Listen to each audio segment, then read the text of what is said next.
What's that? Where you'll be auditioning for Juilliard. That's the ceiling.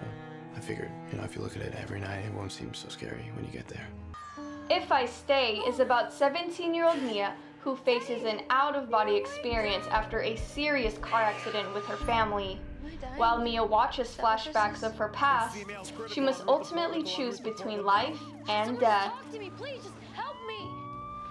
I have to tell you guys, I don't cry a lot when I watch movies, ever. And I'm watching this movie, I'm seriously just tearing up the whole entire time. And I feel like it's because you seemed extra connected to this character, and I've watched you in a lot of films. Do you identify with Mia in any way?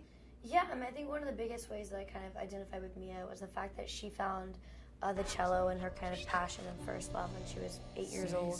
And I found acting when I was 5 years old. So we kind of had this connection from the very beginning when I first read the book that I could really understand, and how I would never give anything up. I would never give that up for anything in the world.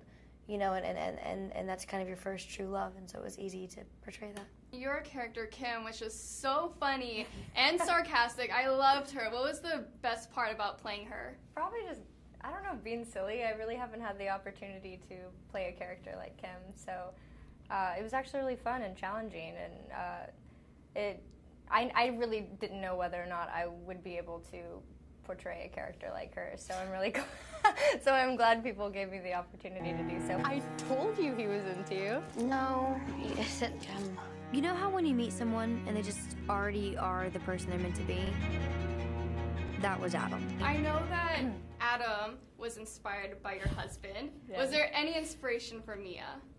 Mia's the one where I really don't know where she came from, because she just arrived one morning fully formed, and she was a cellist. And I didn't have any background in classical music, and I didn't think that I was a cello fan. But there she was, and she had this sort of dark hair and this very sort of serious, focused demeanor. And when I started writing her, the voice that was coming out of her was more mature than my own. I sort of still talk like a 17-year-old valley girl. So I don't know, and obviously there's lots of things that I connect with her, because I connect with her super deeply, but I couldn't sort of put a sort of finger on it, like, yeah, Mia's like this, or Mia's this other person that I know, whereas other people, there were more sort of direct lines. Speaking of the cello, how did you do the scenes with the cello? Did you actually have to learn how to play? I tried to learn. I had about 7 months of training, one-on-one for like 2 to 3 hours a day. But I tried really hard, but I'd be silly to say that in 7 months I learned such a classical instrument. But really what it was learning the passion that comes with being a cellist, and kind of the physicality of playing the cello, and how it kind of takes over your entire being. And they're very quiet people usually, but when you see them play, they kind of burst all their emotions out in that one piece. We did some great Frankenstein kind of head replacement stuff, so yeah. It worked pretty well in the end. So are there any plans to turn the second book into a movie?